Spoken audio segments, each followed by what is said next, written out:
Good and toss morning friends, स्वागत है आप सभी का हमारी हेल्थ सीरीज के इस नए एपिसोड में। दोस्तों, आज का जो हमारा टॉपिक हेल्थ के ऊपर है, जिसके ऊपर हम बात करने वाले हैं, वो है हमारा यूरिक एसिड। दोस्तों, यूरिक एसिड बेसिकली हमारी बॉडी का ही एक वेस्ट प्रोडक्ट है जो कि हमारे ब्लड के अंदर ही पाया जाता है।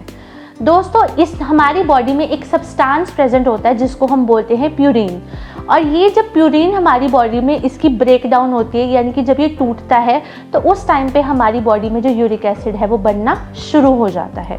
नॉर्मली क्या होता है, ये जो हमारा यूरिक एसिड है हमारा किडनी के थ्रू पास होकर हमारे यूरिन के थ्रू हमारी बॉडी से बाहर निकल जाता है।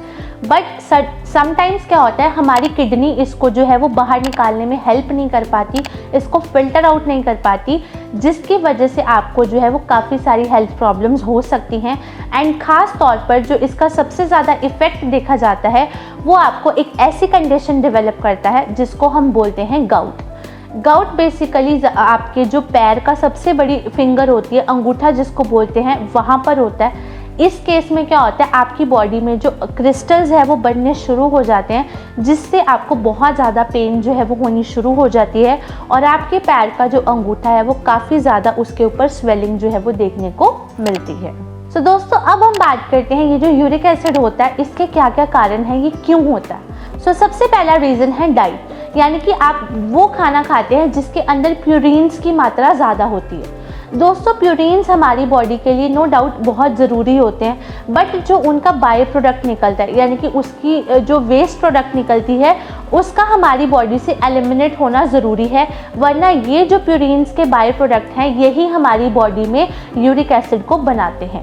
तो जब आप ऐसे खाने का सेवन करते हो जिनके अंदर प्यूरिन्स की मात्रा ज़्यादा होती है, वो सारे फूड्स जैसे कि आप मीट का बहुत ज़्यादा सेवन कर रहे हो, आप फिश का ज़्यादा सेवन कर रहे हो, आप बहुत ज़्यादा मीठे जो ड्रिंक्स आते हैं, यानी कि बहुत ज़्यादा कोल्ड ड्रिंक्स का सेवन कर रहे हो जिनके अंदर शुगर की मात्रा ज़्यादा होती है, उसके अंदर भी प्यूरिन्स की काफ़ी ज़्यादा मात्रा जो है वो पाई जाती है। अपार्ट फ्रॉम दैट, जितने भी हमारे प्रोसेस्ड फूड्स होते हैं, डिब्बा बंद फूड्स होते हैं, पैकेज्ड फूड्स होते हैं, या फिर हमारे जो फ्रोज़न फूड्स आजकल बहुत ज़्यादा ट्रेंड में हैं, तो अगर हम इन सभी चीज़ों का ज़्यादा सेवन करते हैं तो ऑटोमेटिकली ये हमारी बॉडी में जो यूरिक एसिड के लेवल को बढ़ा देते हैं, क्योंकि इन सभी प्रकार के जो फूड्स हैं उनके अंदर प्यूरिन्स की मात्रा जो है वो नॉर्मल से ज़्यादा होती है। दूसरा जो मेन कारण है वो है आपका जेनेटिक्स। ऑब्वियसली दोस्तों, यूरिक एसिड भी एक ऐसी ही प्रॉब्लम है जो कि जेनेटिकली इनहेरिटेड है। मीन्स अगर आपकी फैमिली में पहले किसी को थी तो देयर आर हाई चांसेस ये उनकी नेक्स्ट जनरेशन में फॉर श्योर पास होती ही होती है। Third one is obesity. दोस्तों, अगर आपका बहुत ज़्यादा वेट रेगुलर बेसिस पे बढ़ रहा है या आपका वेट पुट ऑन होते जा रहा है, तो ये कहीं ना कहीं आपकी जो किडनी है उसको इफ़ेक्ट करता है, क्योंकि किडनी का काम है हमारी बॉडी की फिल्ट्रेशन करना, हमारे ब्लड की फिल्ट्रेशन करना। तो जब आपकी बॉडी में एक्सेस फैट जमा हो जाती है तो ये आपकी जो किडनी की फंक्शनिंग है उसको कम कर देती है, जिससे आपका जो यूरिक एसिड है वो आपके यूरिन के थ्रू पास होकर आपकी बॉडी से निकलता नहीं है। तो इसलिए अपनी किडनीज को भी हेल्दी रखना बहुत ज़रूरी है, अपने वेट को मेंटेन करना बहुत ज़रूरी है, ताकि आपका जो यूरिक एसिड है वो नॉर्मल रहे, या फिर अगर आपका यूरिक एसिड बढ़ गया है तो वो कंट्रोल में आ जाए। सो द फोर्थ कॉजेज, चौथा कारण जो है वो है आपका मेडिकल कंडीशंस, यानी कि अगर आपको डायबिटीज़ है, या फिर आपको हाइपोथायरॉयडिज्म है, आपका हाइपरटेंशन है, यानी कि आपका बीपी बढ़ता है, या फिर आपको किसी भी प्रकार की किडनी रिलेटेड प्रॉब्लम्स है, तो भी आपका जो यूरिक एसिड है वो time to time shoot up हो सकता है। And the fourth one is alcohol का यूज़।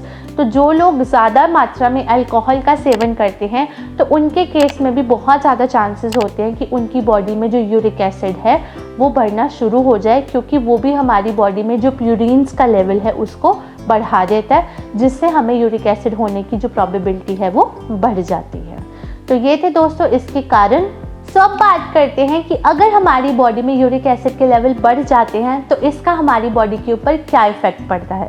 तो सबसे पहले तो दोस्तों इसका सबसे मेजर इफेक्ट पड़ता है कि आपको गाउट होने के जो चांसेस है वो बहुत ज़्यादा हो जाते हैं, क्योंकि ये जो कंडीशन है ये डायरेक्टली लिंक करती है आपके गाउट से। एंड अगर आपको रेगुलरली आपका यूरिक एसिड बढ़ रहा है एंड ये कंट्रोल नहीं हो रहा, तो आपको फॉर श्योर गाउट होने के चांसेस हैं। गाउट बेसिकली आर्थराइटिस का ही एक फॉर्म है जो कि ज़्यादातर आपके पैर के अंगूठे में पाया जाता है। इसमें आपकी जो पैर है उसके अंगूठे में क्रिस्टल्स बनते हैं जिससे बहुत ज़्यादा इन्फ्लेमेशन हो जाती है एंड फिर आपको बहुत ज़्यादा सीवियर पेन को एक्सपीरियंस करना पड़ता है, सीवियर पेन से आपको सफ़र करना पड़ता है। दूसरी मोस्ट कॉमन जो प्रॉब्लम आती है वो आती है आपको किडनी स्टोन्स की। जी हाँ, अगर आपकी बॉडी में रेगुलर बेसिस पर यूरिक एसिड बढ़ रहा है और हम उसको कंट्रोल नहीं कर रहे तो ये आपकी बॉडी में जो है वो कहीं ना कहीं क्रिस्टल्स को फॉर्म करता है और ये क्रिस्टल्स जो है वो लेटर ऑन कैल्शियम ऑक्सलेट के क्रिस्टल्स होते हैं जो कि किडनी की स्टोन में जो है वो फॉर्म हो जाते हैं एंड जब ये किडनी स्टोन बन जाते हैं तब ये आपको बहुत ज़्यादा डिस्कम्फर्ट फील करते हैं। इस केस में आपको बहुत ज़्यादा एक्सेस पेन होता है, यहाँ तक कि जब आप यूरिन पास करते हो तब भी आपको बहुत ज़्यादा पेन से सफ़र करना पड़ता है। देन नेक्स्ट आता है आपका क्रॉनिक किडनी डिजीज़। दोस्तों ये एक्चुअली आपका किडनी स्टोन से ही लिंक है। अगर हम रेगुलर बेसिस पे हमारी किडनी में किसी भी तरह का प्रॉब्लम रह रहा है, अगर आपकी किडनी में स्टोन है या फिर बहुत ज़्यादा यूरिक एसिड के हाई लेवल्स हैं जिसको हम हाइपर यूरिसीमिया बोलते हैं एंड ये लॉन्ग टर्म तक आपकी बॉडी में रहते हैं विदाउट ट्रीटमेंट, तो ये स्लोली करके आपकी जो किडनी की एबिलिटी है, काम करने की क्षमता है, उसको धीरे धीरे करके कम करना शुरू कर देते हैं जिसके परिणाम स्वरूप लॉन्ग टर्म में जाकर आपकी जो किडनीज़ हैं उसके डैमेज होने का खतरा हो जाता है। और जब किडनी के ऊपर इस चीज़ का इफेक्ट पड़ता है तो ये ओवरऑल हमारी बॉडी की जो वर्किंग है, हमारी बॉडी की हेल्थ है, उसको सबसे ज़्यादा इफ़ेक्ट करती है। एंड नेक्स्ट जो इसका असर पड़ता है वो पड़ता है हमारी कार्डियोवैस्कुलर हेल्थ। दोस्तों हमने अभी इसके कॉजेज़ में भी देखा था कि हाइपरटेंशन एक इसका बहुत बड़ा कारण है जो कि आपको मतलब लक्षण है जिससे आपको पता लगता है कि आपका यूरिक एसिड बढ़ रहा है। तो सेम अगर हमारी बॉडी में यूरिक एसिड बढ़ता है तो ये डायरेक्टली हमारे हाइपरटेंशन की प्रॉब्लम को क्रिएट करता है, यानी कि हाई बीपी को जो है वो बढ़ाता है।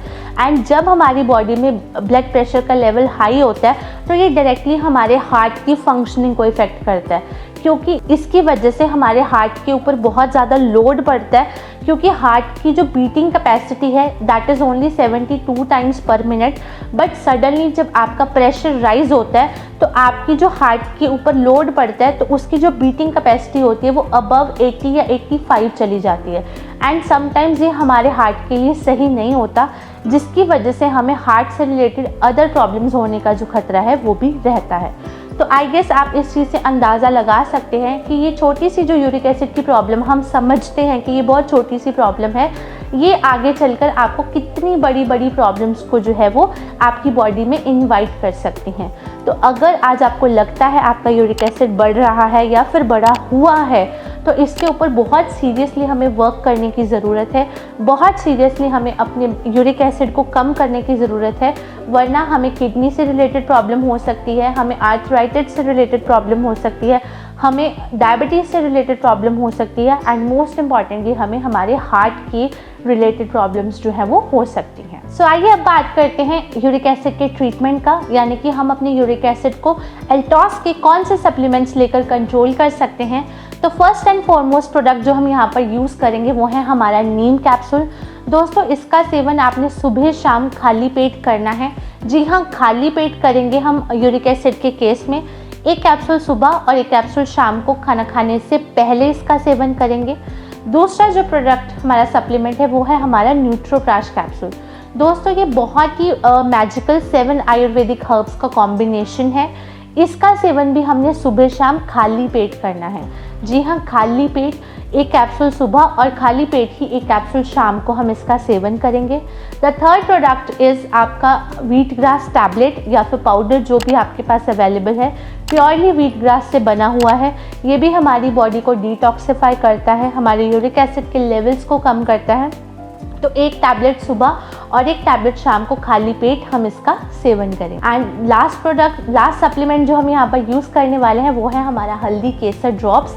तो इसके भी 10 ड्रॉप्स आपने मॉर्निंग में एंड 10 ड्रॉप्स इवनिंग में, किसी भी टाइम आप इसका सेवन कर सकते हैं। तो एक बार फिर से कॉम्बिनेशन रिकॉल करवा देती हूँ। Nutroprash capsule, neem capsule, wheat grass tablet and आपका हल्दी केसर ड्रॉप्स। तो दोस्तों ये कॉम्बिनेशन हमने इसका जो है वो सेवन करना है यूरिक एसिड को कंट्रोल करने के लिए। तो अब बात करते हैं इसके कुछ प्रिवेंटिव टिप्स की कि किन किन चीज़ों को हमें अवॉइड करना है एंड क्या क्या चीज़ों का हमने ध्यान रखना है।